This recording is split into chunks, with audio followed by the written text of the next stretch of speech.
Yes. Good morning. My name is Beth Stevens. It's spelled BETHSTEVENS. Out here to provide an update this morning. We had a hearing in front of the court at 9:30 this morning, where the county attorney's office provided the update that we are complete with the election day count, and the court understands that we abided by the deadline that she provided, and the political parties have agreed to file a motion to dismiss the lawsuit. Practically, what does that mean? You guys have finished all your counts. You have your 10 days to canvass. Can you just kind of give a rundown of what's happened and what's next? Yes, so we completed the count as provided by the court. We do still have, as per law, provisional ballots to review, late mail ballots to review. The early voting ballot board still has to do their work in considering all of those ballots, and then that information will come over to the central count board. And so we do have until March 10th to finalize all of that and sort of package it up for the political parties to do their canvass of the election. What time did the count complete last night? It was about 1 a.m. when both parties were done. You know, these are separate elections, and so we are processing them together, but also providing reports separately. And so it was about 1 a.m. when all of that was done. So both parties made the withdrawal this morning of the case. I don't know if it's been filed yet, but they both agreed that they would circulate that to the court. Do you think, especially on the Republican side, you had the lieutenant governor and a number of elected officials criticize this office and the way the elections was handled? Do you think that criticism is fair, or how are you guys taking that criticism? Sure. I mean, we've got to take the criticism with a grain of salt. This is a highly politicized environment. What we know is true is that we have moved to paper ballots in Harris County, that having the paper ballots as the backup for the electronic votes is a best practice across the country. And we know that every county across the state is moving to those paper ballots over the course of the next few years.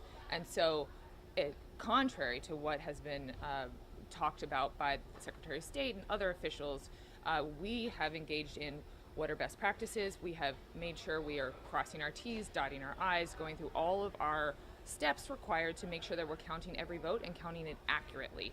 And so we need to grapple with the fact that will take more time, and the 24-hour deadline that has been in the Texas election code has been there since the 80s or 90s. And so that section was really written for a totally different way that we count ballots.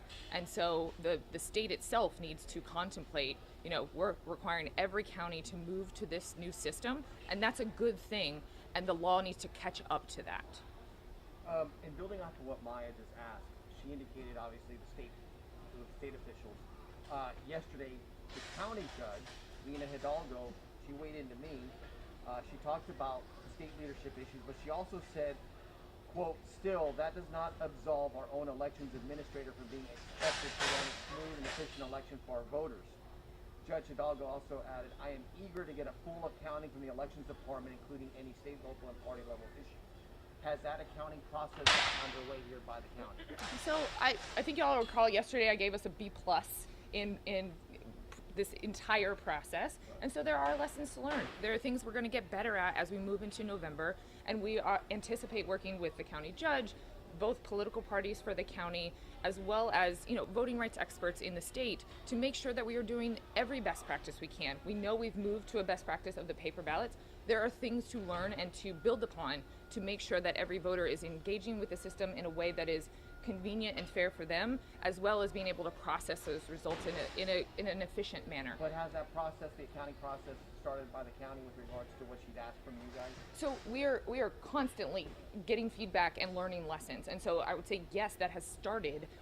We are in the middle of finishing this election and have to do that by the deadline of March 10th, and so we are very focused on getting that done, while at the same time engaging with stakeholders to have conversations about what can we do better. The county judge didn't really offer praise. She said, quote, "That does not absolve our own elections administrator from being expected to run a smooth and efficient election for our voters."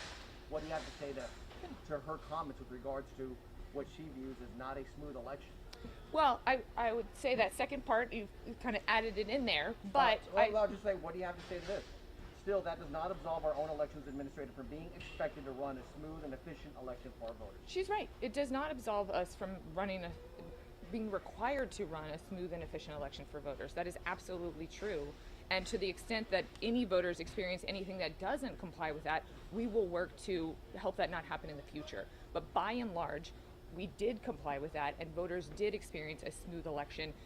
We've heard from a lot of voters who liked the new equipment, liked being able to read their votes before it was submitted into the scanning system, and had a good experience. So you just said they did experience a smooth election. Are you saying that legal cases, the judge coming back and making his comments herself, is that reflective of a smooth election, or are you saying not all of it was complete? What do you? There's been a lot of action since the election, so if it went really smoothly, I don't think you'd have everything, all these cameras here. That's what I'm asking. Sure, I think that's fair. I hope you all would be here because it's the March 2022 primaries and it's the first one in the country. But I want to differentiate between voters' experience and finishing out the election. Voters experienced a smooth election, and like I said, around the margins, if any voters did not experience that, we are committed to improving how they experience it going forward. On finalizing these results, we have to go back to, we are engaging with paper ballots and using new equipment that requires us to do more things and to have more checks and balances than the old equipment. And that is true, and we will continue to process the votes in the way that engages with those best practices. And so I would caution us to say the second one indicates that voters experience something at the polls in a negative way. That is not true. The voters, by and large, experienced a smooth election. When we're talking about court cases and the media here, that is because we want to make sure that we are processing those votes accurately and have the time to do that. Is it just for Harris County GOP said something like there was equipment broken, some got their equipment very late? What would you comment on that? So there's a couple things there. On the equipment itself, it's paper ballots with the machines reading those ballots. To the extent there's a malfunction of the machine reading the ballot, you have the actual ballot. This is the beauty of having the paper ballots as the backup. We are a large county, 2.5 million registered voters. We have, I think, over 11,000 voting machines that the voters use. And so you're going to experience at the margins some error there. But the positive thing is that we have the paper ballots as the backup as needed. And the Central Count Board has reviewed some of those and finished processing those last night.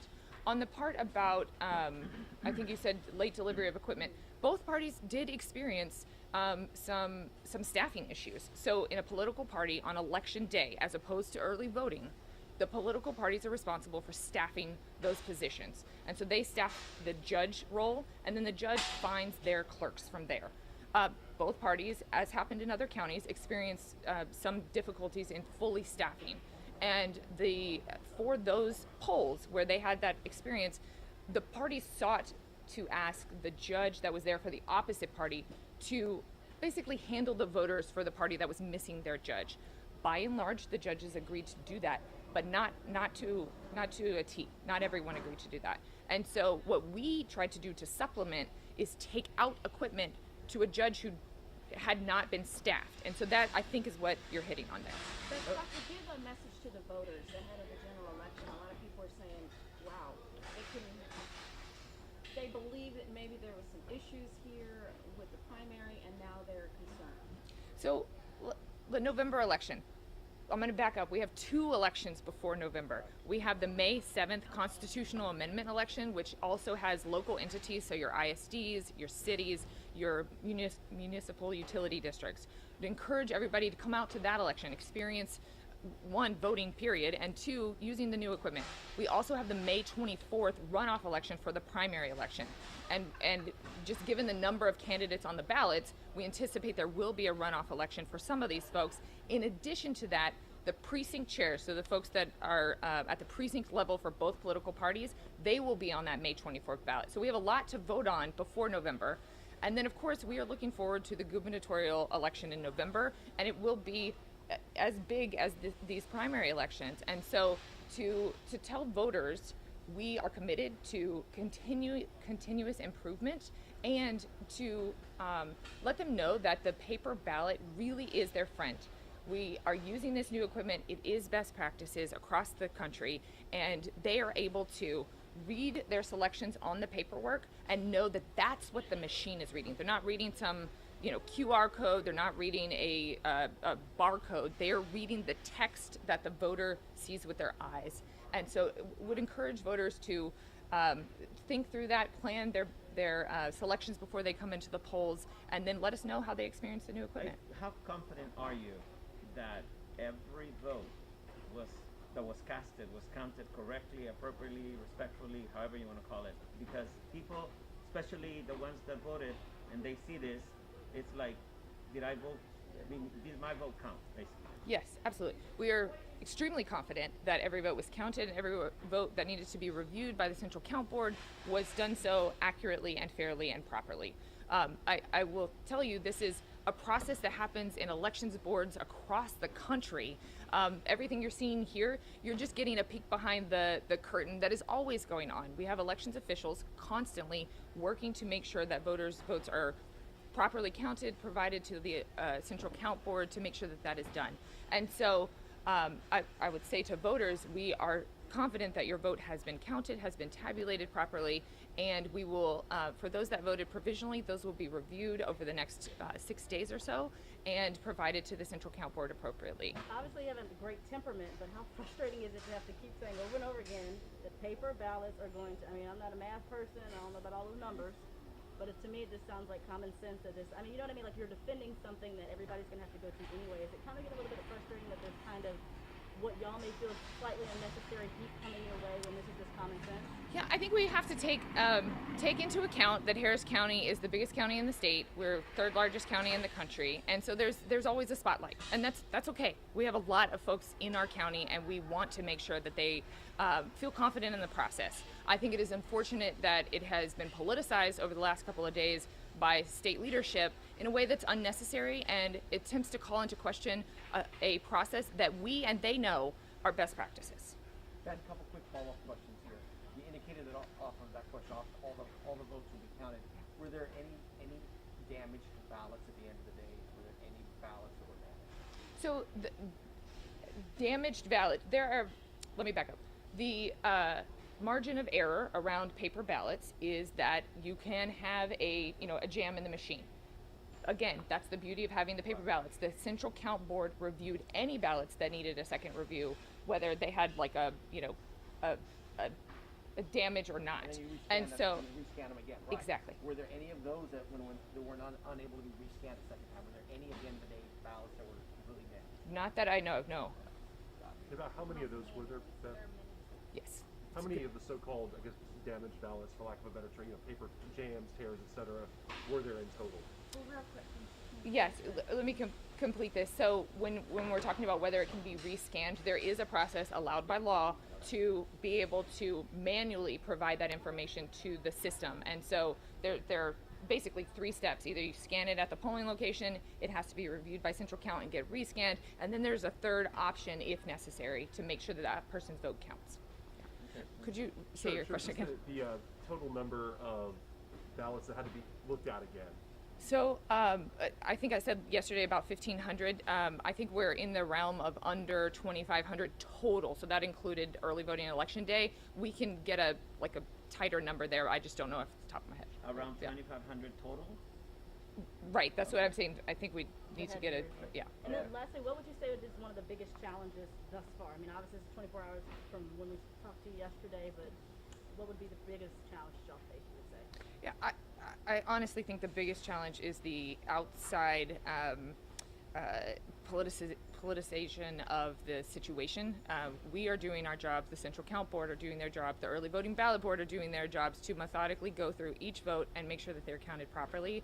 And we need time to do that and do that well. And so having leadership from the state sort of spin up a thing that undermines the certainty of the election is both a disservice to voters, and that's to whom they should be most accountable, and a disservice to what we're trying to do here because it distracts from the actual work of finishing the count. We got time for one more question. Well, the elections administrator, Isabel Longoria, on Tuesday night indicated that workers are massively exhausted. They went to the hospital with exhaustion, borderline heart attacks. They're peeing blood. We have that in the quote. She said that. So this said, because of those type of work conditions that put the employees in those type of situations, will the elections office be examining exactly how they will be staffing moving forward and the conditions that their employees will be working on to avoid massive exhaustion, borderline heart attacks, and employees, again, as she indicated, peeing blood? Yeah, so look, election night is always hard for election staff because it is a long, long night. What is something that we need to examine is how many 20 to 24-hour days we can work in the course of weeks. And so I think that's what Ms. Longoria was referencing, is that, I mean, you can hear our staff right now. They're back out here, back at it again, and we're getting ready not only to finish this election, but to prepare for the May 7th right now. And so, yes, we will continue to examine that and talk with our officials in the county to see where we can provide the rest breaks that our folks need to be able to move forward with elections. Is that a commissioner's court issue? Is that a funding issue? More money from commissioner's court? Well, so I think, the expectation that our staff is able to work sort of nonstop all the time, and this is what brought up the conversation with the parties to begin with, was were our folks going to be able to have a nap on election night? And so I think it's a broader discussion with both court and internally to make sure that we are fully staffed and then providing those breaks on and off for folks. Speaking of, does everyone have what they need? Well, no, I just wanna make sure and that- I apologize. I was out doing a live shot, so I didn't get to hear this. Have you guys discussed the fact that maybe 300 polling locations per person per party was a little too many? That's difficult to get to, considering most of the voters we saw went to those mega centers anyway. And that was there internal discussions, or have staff maybe given advice to the elections administrator saying, hey, maybe we can consolidate so it makes the transportation easier since all voters like to big locations. So this is a constant balancing act, right? Because we are very conscious that voters, yes, by and large go to large sites, but access is extremely important for our office. And so making sure that we can provide a polling location in a neighborhood that doesn't have public transportation that will easily get folks to a big site. We are very conscious of that, and I think both political parties were as well. The 375 for Harris County is that's 750. That's about how many polling locations we have in a November election. And so I don't think that number is sort of an outsized expectation. I do think we are experiencing people who have worked elections in the past who are nervous to work them now. We've heard from people say, SB 1 and all of the laws that passed during the legislative session have really scared people. You've provided potential civil penalties and criminal penalties for simple mistakes made at the polling location that are truly human error. But when they hear this thing is going to potentially get them in criminal trouble or subject them to civil penalties, I mean, it's really scary. And so I think the staffing problem, as opposed to do we have too many polling locations, is really where we need to focus. Speaking of SB 1, there was a Class B misdemeanor penalty attached to the 24-hour rule. Mm-hmm. Are you concerned about any criminal charges potentially or criminal court fallout from this? So the Class B misdemeanor related to the 24-hour rule actually predates SB 1. The SB 1 new part is the civil penalties that are the potential against the administrator. We haven't seen anyone suggesting that will be filed, and I would hope that they would not, since there was a court order allowing us to continue past 7 o'clock. There are other criminal penalties associated with SB 1, like the vote by mail encouragement by Ms. Longoria. There is an actual criminal penalty if she violates some of these vague rules from SB 1, and that really does have a silencing effect. Okay, guys. Thank you. Let's follow up the provisional ballots overseas, military, everything All that needs that. to be canvassed for March 10th. Any kind of estimate on how many of those ballots are still outstanding? I don't have that off the top of my head. I'm sorry. Yeah. 6 days after the election is the deadline for most of that. Thank you. Thanks, y'all. guys.